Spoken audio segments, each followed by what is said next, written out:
नमस्कार, मैं हूं राजेंद्र जी और स्वागत आप सभी दर्शकों का हमारी आज की प्राइम टाइम डिबेट में। कल सुप्रीम कोर्ट के पास एक मामला था, एक याचिका की सुनवाई कर रही थी देश की सबसे बड़ी अदालत, और मामला जुड़ा हुआ था मुआवजे से उत्तर प्रदेश में, जो अभी फिलहाल मुजफ्फरनगर उसके आसपास जो दंगे हुए थे। उत्तर प्रदेश सरकार ने नोटिफिकेशन जारी कर जो दंगा पीड़ित थे और उसमें भी खासकर जो मुसलमान थे उनको 5 लाख रुपए मुआवजे देने का एक आदेश जारी किया था, और सुप्रीम कोर्ट इस बात से सख्त नाराज था। सुप्रीम कोर्ट ने कहा कि यह खास समुदाय की ही बात क्यों, सभी दंगा पीड़ित आपकी नजर में एक जैसे होने चाहिए। हालत यह हो गई है कि अब सुप्रीम कोर्ट को यह बताना पड़ रहा है कि खास धर्म और खास समुदाय की बात करना बंद करिए, यह सरासर गलत है, और इसको स्वीकार करना पड़ा उत्तर प्रदेश सरकार को, और फौरन उसमें सुधार करने की बात की उत्तर प्रदेश सरकार के वकील ने। तुष्टीकरण की राजनीति की चरम यहां पर दिखाई दे रहा है। आज अपनी डिबेट में हम इसी बात को समझने की कोशिश करेंगे कि यह कहां तक जा सकता है और यह क्यों हुआ। शुरुआत करते हैं इस रिपोर्ट के साथ।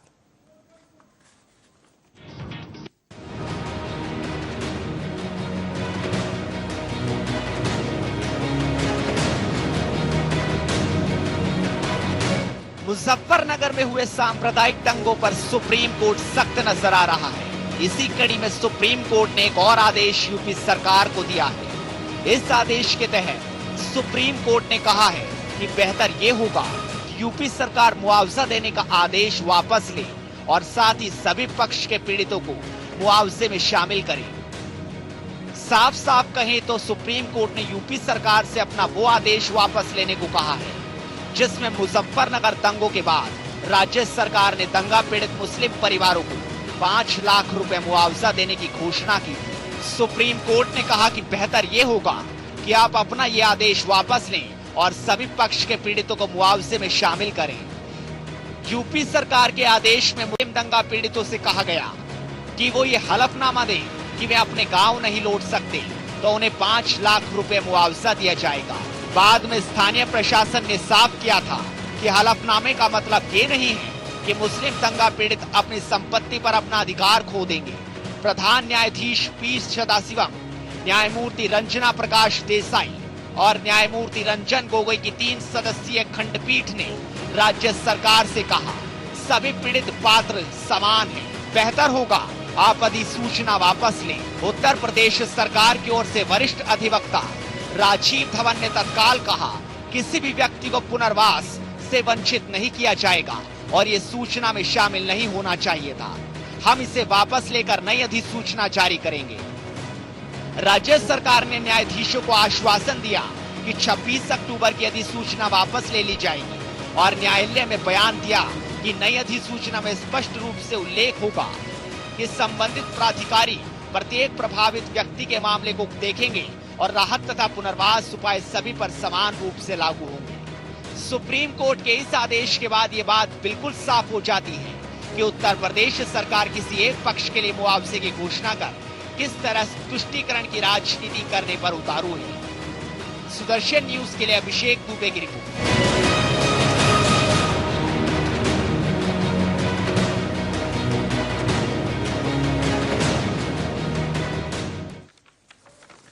उत्तर प्रदेश सरकार और समाजवादी पार्टी पर जो आरोप लग रहे थे, एक तरह से सुप्रीम कोर्ट ने उस पर मोहर लगा दी है बात कह के।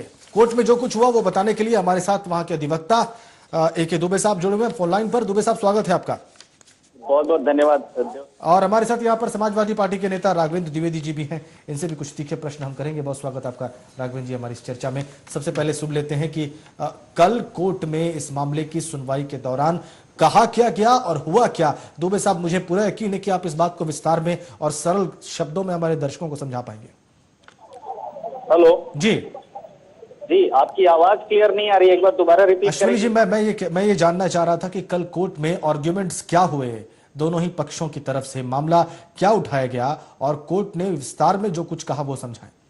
नोटिफिकेशन पास किया था मुजफ्फरनगर दंगों में वो सारे लोग जो उसे छोड़ के अपने अपने गांव को 3-4 गांव वैसे 100 से शामली और 1-2 और गांव शामिल थे, जो वहां से जाकर कैंप्स में रहना शुरू किया था।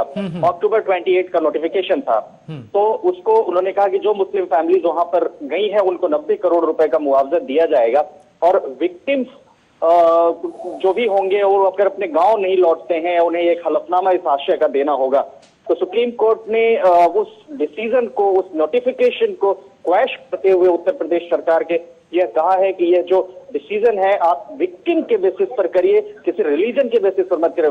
Victim should be from both the parts, यानी एक कम्युनिटी, एक रिलीजन के बेसिस पर नहीं होना चाहिए, बल्कि ये दोनों के बेसिस पर होना चाहिए। तो निश्चित तौर पर सुप्रीम कोर्ट का जो डिसीजन है, बोले रिहेबिलिटेशन की बात करते हैं, अगर आप पुनर्वास की बात करते हैं तो पुनर्वास किसी एक कम्युनिटी का नहीं, आप टोटल एज ए होल जो भी विक्टिमाइज्ड लोग हैं उन लोगों के हितों को ध्यान में रखते हुए कॉम्पनसेशन की बात करिए, उस नोटिफिकेशन को वापस लीजिए। और इस पर राज्य सरकार ने क्या किसी प्रकार की कोई क्षमा याचना की इस नोटिफिकेशन के जारी करने पर? निश्चित तौर पर क्योंकि राज्य सरकार की पिटीशन थी, जी, राज्य सरकार ने फाइल किया था, तो राज्य सरकार का ये जो वहां पर स्टैंड था वो ये था कि नोटिफिकेशन बिल्कुल सही है, मोस्टली अफेक्टेड लोग होंगे। अगर हम यहाँ पर देखें तो एक जो वोट बैंक की राजनीति थी सुप्रीम कोर्ट ने उसे क्रश कर दिया है, और ये एक तरह से वोट बैंक को ध्यान में रखते हुए किया गया था। और सुप्रीम कोर्ट के जो 3 जजेस की बेंच थी उसने उस नोटिफिकेशन को क्वैश करते हुए दोबारा से विचार करने के लिए कहा। बहुत बहुत धन्यवाद आपका अश्विनी दुबे जी इस बातचीत के लिए और ये संपूर्ण जानकारी जो कल कुछ कोर्ट में हुआ है वो हमारे दर्शकों को समझाने के लिए। आइए राघवेंद्र द्विवेदी से बात करते हैं। राघवेंद्र जी, दर्शकों से जो कुछ कोर्ट ने फटकार लगाई है उत्तर प्रदेश सरकार को, उस पर आपको कुछ कहना है शुरुआत करते हुए?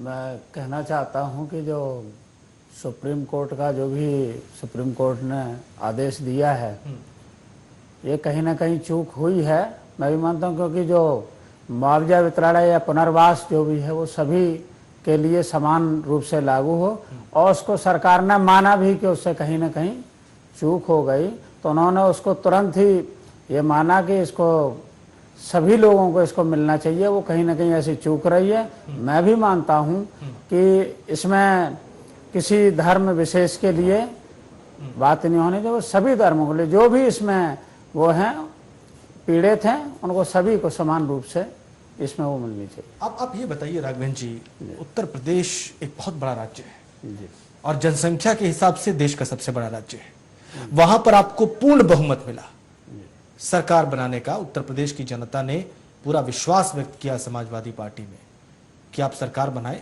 और जो कुछ भी खामी है विकास के मामले में जहां कहीं भी उसको दुरुस्त किया जाए। एक युवा मुख्यमंत्री बना, देश का सबसे युवा मुख्यमंत्री बना उत्तर प्रदेश में, और लोगों ने भरपूर समर्थन किया ये सोचते हुए कि बदलाव आएगा, सामाजिक बदलाव होगा, आर्थिक बदलाव होगा, सब कुछ बदलेगा, हम खुशहाली की ओर बढ़ेंगे। 2 वर्ष होने को आए, अब देखिए कुछ ही महीनों में आप 2 वर्ष पूरे कर लेंगे उत्तर प्रदेश में। राघवेंद्र जी, आप ईमानदारी से आकलन करके बताइए कि इन आरोपों के अलावा जो सरकार पर लगे हैं दंगों के और तुष्टीकरण के, आपने क्या हासिल किया है? देखिए, जहाँ तक सरकार की बात है, प्रदेश सरकार सतत रूप से विकास के पथ पर अग्रसर हो रही है। हर जगह विकास के कार्य हो रहे हैं, और जहाँ तक अभी कई दलों ने जो तुष्टीकरण के आरोप लगाए हैं, मैं बताना चाहता हूं कि अभी आरक्षण का जो मुद्दा उठा था पदोन्नति में, तो हमारी पार्टी ने ही उस सबसे पहले हमारी एक पार्टी थी जिसने उसका विरोध किया था। और भी मैं कई चीजें बताना चाहता हूं, चाहे वो लैपटॉप वितरण हो या कन्या विद्याधन हो या जो गरीबों को, किसानों को मुफ्त सिंचाई का मामला हो, इसमें कहां से तुष्टीकरण आ रहा है? सभी वर्गों को, सभी को इसमें तवज्जो दी जा रही है। उसमें ये नहीं देखी जा रही कि अमुक जाति का है, वो धर्म का है, ठीक है, धर्म का है, नहीं, इसमें सभी जातियों को लेके चल रहे हैं। अब सुप्रीम कोर्ट ने मोहर खैर जो कल कहा है, मैं आगे बीजेपी के हमारे साथी आ गए यहाँ पे। आनंद साहू जी, स्वागत है आपका हमारी इस चर्चा में। आनंद जी, मुझे पता है कि ये आरोप जो आप लगा रहे हैं, कल सुप्रीम कोर्ट के आदेश के बाद एक किस्म का मॉरल बूस्ट आप लोगों का हुआ होगा कि जो आप कह रहे थे वही सुप्रीम कोर्ट अब कह रही है देश की। लेकिन मॉरल नहीं, स्वाभाविक रूप से लोकतंत्र में सबसे बड़ी चीज होती है कि आज हर समाज, हर वर्ग, हर परिवार को समानता का एक अधिकार मिले। और दूसरी ओर जब से इनकी सरकार बनी है समाजवादी पार्टी की, ये सिर्फ वो जो पक्षपात और तुष्टीकरण की राजनीति तो कर ही रहे हैं, उसके अलावा उनके यहाँ जो लॉ एंड ऑर्डर है, आप देखिए कहीं भी आप जाइए वहां पर दहशत सा माहौल है। इनके कार्यकर्ता इतने आक्रामक रूप से, इतने भयावह स्थिति से बना दिए हैं वहां पर, मानो वहां आप खुली सांस नहीं ले सकते हैं। खुलेआम कत्लेआम हो रहा है, खुलेआम लड़ाई झगड़े हो रहे हैं, खुलेआम वाद विवाद बढ़ रहे हैं, महिलाओं का सुरक्षा का बहुत ही खतरा बढ़ा हुआ है। और आप देखिए मुजफ्फरनगर में जो घटना हुआ, उस घटना ने तो पूरे देश को हिला के रख दिया, जिसमें इतना पक्षपात, इन्होंने ये इंतजार करते रहे कि घटना और बढ़े, उसके ऊपर पक्षपात करते रहे, बैठक होने दिया और घटना को और बढ़ने दिया, कोई एक्शन नहीं लिया, प्रशासनिक दबाव बनाई, बहुत तमाम तरह की बातें। देखिए समाजवादी पार्टी के जो नेता हैं, मुख्यमंत्री हैं अभी वर्तमान में, उनको लोगों ने सोचा कि एक युवा हैं और एक नए दौर के युवा हैं, पढ़े लिखे हैं, ये सोच करके लोगों ने भावनात्मक एक रुझान देख करके वो वोट दे दिया। लेकिन आज यहाँ की जो हकीकत ये है, समाजवादी पार्टी के कारण हजारों लोग बेघर हो गए हैं, हजारों लोग त्रस्त हैं, लाखों लोग परेशान हैं। इतनी भयावह स्थिति पूरे देश में आज किसी राज्य में नहीं है। राघवेंद्र जी, मैं कहना चाहता हूं, अभी जो कह रहे थे हमारे भारतीय जनता पार्टी के नेता, इनका काम ही भावनात्मक खेल खेलना है। इन्होंने कोई आज तक विकास का कार्य नहीं किया। अगर आप कार्य करेंगे एक सेकंड मेरी बात पूरी होने दें। क्या पूरा देश जय जयकार करेगा आपका? आप कहीं संकल्प रैली निकालते हैं, कहीं आप 84 कोसी परिक्रमा शुरू कर देते हैं, आप कहीं ना कहीं दंगा, आप दंगा, सुनिए, दूसरे समाज के लोग पूरे रोड में, अगर पूरे आगरा में, अगर वो आगरा में दंगा कराने वाले हमारे लोग अगर आप परिक्रमा करेंगे तो आपको दिक्कत है। जो दंगा कराने वाले जिन्होंने भड़काऊ भाषण दिए थे, उन लोगों का आप सम्मान मैं नहीं कह रहा हूँ, मैं नहीं कह रहा हूँ, आपका मायावती जी ने कहा ये गुंडों की पार्टी है, मैं नहीं कह रहा हूँ ये। मायावती जी ने कहा ये गुंडों की पार्टी है, दादागिरी की पार्टी है, ये कहते हैं। एक सवाल इनका है, जरा उसका उत्तर दें आप। ठीक है, वैसे तो बहुत सारे सवाल इनके ऊपर खड़े हैं, इसमें कोई शक नहीं है, लेकिन एक सवाल जो इन्होंने अभी उठाया है कि आगरा में कल सम्मानित किया गया 2 विधायकों को और उन पर दंगा भड़काने के आरोप हैं। देखिए, एक बार मैं यहाँ स्पष्ट करता हूँ कि देश के जो सबसे बड़े राज्य के मुख्यमंत्री वहां जाते हैं मुजफ्फरनगर में, और केवल अब एक समुदाय के लोगों को मिलते हैं, एक तरफ के लोगों को सुनते हैं और उनके हिमायती करते हैं, उनके लिए सब कुछ करने के लिए कसम खाते हैं। और उनके नेता सो कॉल्ड मुस्लिम लीडर आजम खान साहब, वो कहते हैं कि भाई हम इनका मीटिंग में नहीं जाएंगे क्योंकि हमारा समाज के लोगों का यहाँ नुकसान हुआ है। यहाँ ये सबसे बड़ी जरूरी है कि सौहार्द किसी भी समाज का हो, एक मिनट, किसी भी समाज का हो, कैसे किया हमारा खून हो चाहे वो किसी का खून हो, मैं यहाँ चाहूंगा कि देश में शांति होना चाहिए और वो शांति का सबसे बड़ा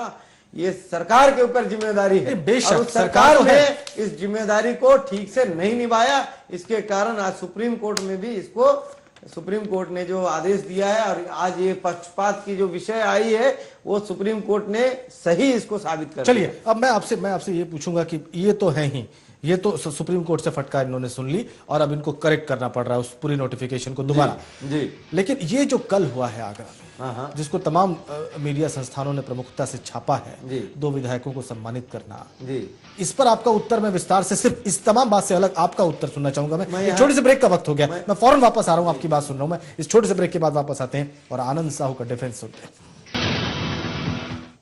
ब्रेक पर जाने से पहले हमने आपको बताया कि सुप्रीम कोर्ट का आदेश क्या था, किस तरह से उत्तर प्रदेश सरकार को फटकार लगी। उनको कहा गया कि आपने जो अधिसूचना जारी की है जिसमें एक वर्ग विशेष, एक समुदाय के हित की खाली बात की है या उनके मुआवजे की बात की, इसे फौरन वापस लें, ये विधान का उल्लंघन है, ये देश के कानून के मुताबिक नहीं है। तो ये तय होता है कि कहीं ना कहीं यहाँ पर उत्तर प्रदेश सरकार की गलती थी और उसको सुप्रीम कोर्ट ने पकड़ा, उनको फटकार लगाई, अब उनको वापस लेना पड़ रहा है। लेकिन ब्रेक पर जाने से पहले मैंने वादा किया था कि मैं आनंद साहू से सवाल पूछूंगा कि अगर ये गलत थे तो क्या आपने सांप्रदायिक सौहार्द बनाए रखने की? मैं जवाब दे रहा हूं आपको। जो हमारे लोगों को स्वागत किया, हमारे लोगों को जो निर्दोष थे उनको जबरन जेल में भेज दिया गया, आरोपित करके झूठा, जेल से भी उनको बिल्कुल बिना आरोप का उनको वहां से रिहा किया गया। नेशनल सिक्योरिटी एक्ट लगाया गया उन पर। जी जी। और यहाँ पर आप देखिए कि जो व्यक्ति समाज के लिए, राज्य के लिए, देश के लिए जो लड़ता है, चाहे वो कोई भी समाज के लिए हो, और सौहार्द की बात जब उन लोगों ने किया तो उनको जेल में ठूस दिया गया, और वो जब निकले तो क्या उनका सम्मान होना नहीं चाहिए? क्या आप मानते हैं कि उनका सम्मान नहीं होना चाहिए? मैं समझता हूं कि जो भी एक उन पर कार्यकर्ता और हमारे जो भी नेताओं ने इस विषय को, पार्टी के सिपा सलाहकार जिन्होंने ये सोचा कि उनको स्वागत होना चाहिए, मैं मानता हूं व्यक्तिगत तौर पर कि निश्चित तौर पर वो जो लोग बिना कोई आरोप का उनको जबरन कानून का दुरुपयोग करके, और एक जो अभी हमने कहा कि मायावती जी जिस प्रकार का गुंडों की पार्टी है, वो कहते हैं, इसको उन्होंने साबित किया है, ये साबित किया है कि जबरन एक तरफ लोगों को विधायक जो कॉन्स्टिट्यूशनल रिप्रेजेंटेटिव हैं उनको आप जेल भेज देते हैं, और दूसरे तरफ जो लोग सीधे तौर पर आरोपित हैं उनके ऊपर कोई कार्रवाई नहीं करते हैं। ये कहाँ के अन्याय है? और एक स्टेटमेंट दे रहे हैं अभी कि हर एक पुलिस स्टेशन में एक मुस्लिम वो होगा, वहां भर्ती किया जाएगा। मैं ये कह रहा हूँ, आप एक बात सुन नहीं नहीं, आपकी जो पार्टी है समाजवादी पार्टी, बीजेपी की बात हर एक विषय को आप स्वयं तुष्टीकरण की राजनीति में लेकर आई है। अदालत भी स्वयं बन गए हैं। नहीं, अदालत से भरी हुए हैं आप लोग, अदालत से। अगर आप अदालत भी हो गए, आपने उनको सम्मानित भी कर दिया। राघवेंद्र जी एक मिनट मुझे सवाल पूछने दें। तकनीकी बात यह है, ठीक है, इन दोनों को इन्होंने सम्मानित किया और उस पर सवाल हमने उठाए हैं, ये उत्तर भी दे रहे हैं। अब कितना उत्तर इनका संतोषजनक है जनता को समझने दीजिए, लेकिन आप एक चीज बताइए। एक बात तो तकनीकी रूप से सही है कि दोनों पर राष्ट्रीय सुरक्षा कानून लगाया गया, और उसको एनएसए की जो एडवाइजरी कमेटी होती है जो ये बताती है कि राष्ट्रीय सुरक्षा कानून सही लगाया गया है या गलत लगाया गया, उसने खारिज कर दिया। उसने सारे मसले को खारिज कर दिया और दोनों को के ऊपर से नेशनल सिक्योरिटी एक्ट यानी कि राष्ट्रीय सुरक्षा कानून को हटाना पड़ा प्रदेश सरकार को। ये गलती हुई आपसे, ये तो आप मानते हैं? देखिए, जो एडवाइजरी कमेटी थी उन्होंने उनसे रासुका वो हटाई, इसके अलावा उन पर तमाम जो अभी एलिगेशन है वो वैसे के वैसे ठीक है, वो चल रहे हैं। मैं उसी पे बात कर रहा हूँ कि जो एलिगेशन उन पे लगे हुए हैं, इतना गंभीर मामला था, इतना दंगा गंभीर हुआ, उसके बाद उन पे आरोप है, जब तक वो साबित नहीं हो जाते आप उनको हीरो बना रहे हैं। कहीं ना कहीं आप सांप्रदायिकता को बढ़ावा देने ये तो सवाल है इनके ऊपर, चुनाव के लाभ के लिए 2014 के लिए, लेकिन आपके ये अरमान जो पाले हुए आरोप लग रहे हैं, मोदी को प्रधानमंत्री बनाने को सफल होने वाले पूरे देश में सबसे ज्यादा दंगा आपके सरकार में हो रही है। ये आपके लोग सांप्रदायिक बना रहे हैं इसको, नहीं आपकी पार्टी। मैं कहना चाहता हूँ, आप कहीं आदेश की कोर्ट को नहीं मानते, हम तो ये कह रहे हैं, मानते नहीं है। हम ये कह रहे हैं जब कोर्ट का आदेश था यथास्थिति वहां बनाए का, इसके बाद आपने 84 कोसी परिक्रमा शुरू कर दी, इसके बाद आपने संकल्प यात्रा शुरू कर दी, इसके बाद आप मुजफ्फरनगर में पहुंच गए। हमने नहीं किया, आपका काम केवल दंगा को भड़काने का। विश्व हिंदू परिषद में आपके नेता भी शामिल थे, विश्व हिंदू परिषद नहीं, आपके नेता भी उसमें शामिल थे, और जिन्होंने उनको पूरा आगे बढ़ाने का काम। आप लोग नहीं जाते हैं क्या कहीं पर? आनंद जी, अगर आप अनुमति दें तो मैं सवाल पूछूं है, तो आप नहीं जाते हैं उसमें? आनंद जी, अगर आपकी अनुमति हो तो मैं प्रश्न पूछूं। ऐसा है राघवेंद्र जी कि प्रश्न यहाँ पे ये है कि आपकी तरफ से, गवर्नमेंट की तरफ से मशीनरी जो है जो इस्तेमाल कर रही थी धाराओं को, गलत धारा का इस्तेमाल किया गया, एडवाइजरी कमेटी ने खारिज किया, ये तो आप स्वीकार करते हैं कि गलती हुई? देखिए, मैं इसमें बाकी कोर्ट तय करेगी, लेकिन एडवाइजरी कमेटी ने आपके इन दो मामलों को खारिज कर दिया। बाकी कोर्ट उनको लगा होगा ये जो रासुका है वो ठीक नहीं है, बकाया जो धारा है वो ठीक है। ये क्यों न मान लिया जाए, ये क्यों न मान लिया जाए कि आप बायस्ड होके काम कर रहे हैं? अगर एडवाइजरी कमेटी बायस्ड होके नहीं काम कर रहे हैं, क्योंकि जब भी कोई कहीं पे किसी पे आरोप लगता है तो उसकी जांच बाकायदा होती है। जांच होने के बाद उस पर क्या आरोप तय होने हैं वो तो बाद में डिसाइड होता है, उस टाइम नहीं होता है। किसी पे भी एलिगेशन जब लगते हैं किसी के, ये तो जांच में निकलता है जो भी है। आप राघवेंद्र जी एक बात बता दीजिए, इतने सारे दंगे हुए 2 वर्षों के दौरान, पौने 2 वर्षों के दौरान, मेरे ख्याल से सारे अगले पिछले कीर्तिमान भंग हो गए उत्तर प्रदेश में। इसके लिए जिम्मेदार कौन है? क्यों आप लोग विपक्ष की एक पार्टी, विपक्ष में मेरे ख्याल से ऐसा भी नहीं कि खाली यही है, विपक्ष में तो मुख्य विपक्ष बहुजन समाज पार्टी है, ये तो बहुत पीछे आते हैं, कांग्रेस है, बीजेपी है, बहुजन समाज पार्टी है, उसमें आपने एक पार्टी को टारगेट कर लिया है और यह कहना शुरू किया कि इनकी वजह से दंगे हो रहे हैं। क्या ऐसा मुमकिन है कि तीसरे चौथे नंबर पर रहने वाली पॉलिटिकल पार्टी इतनी ताकतवर हो जाए कि वो पौने 2 वर्षों में इतने दंगे करा दे और आप हाथ पे हाथ धरे बैठे रहे, आपको कुछ पता ही नहीं है? क्या ये संभव है? क्या लॉजिकल लग रहा है? आप मुझे समझाइए।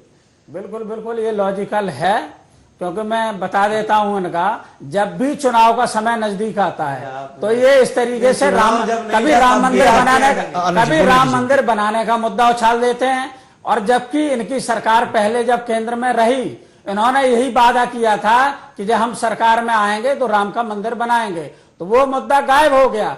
बाद में इन्होंने जैसे ही दोबारा वो इनकी सरकार चली गई, अब दोबारा जब फिर चुनाव का टाइम आया, इन्होंने फिर वही मुद्दा उठाया, और इनके आरएसएस के माध्यम से, चाहे विश्व हिंदू परिषद के माध्यम से, ये चारों तरफ से एक माहौल बनाना चाहते हैं। वो जो सांप्रदायिकता का माहौल खड़ा करना चाहते हैं, वो भावनात्मक खेल जो खेल रहे हैं, इनका ये जो भावनात्मक खेल है, लोगों वो सारी जनता समझ चुकी है, और इनकी अब दाल गलने वाली तो है। आप एक्शन तो लीजिए, आप उन लोगों पर एक्शन लीजिए जो गुनहगार हैं, आप उन लोगों को पकड़िए। वही काम हो रहा है अभी। जिस तरीके से गुनहगारों को खिलाफ जब उनको जेल में भेजा गया, अभी ये लोग उन लोगों को सम्मानित करने का काम कर रहे हैं। और रिहा हो गए बिना आरोप का, आपने उनको जेल में डाल दिया, आपने दादागिरी की, कानून का दुरुपयोग किया। आपके लोग, आपने ये भी पहले तो आप कार्यकर्ता द्वारा दादागिरी होती थी, आपने आप शासन का भी दुरुपयोग करके दादागिरी करने का साबित कर दिया।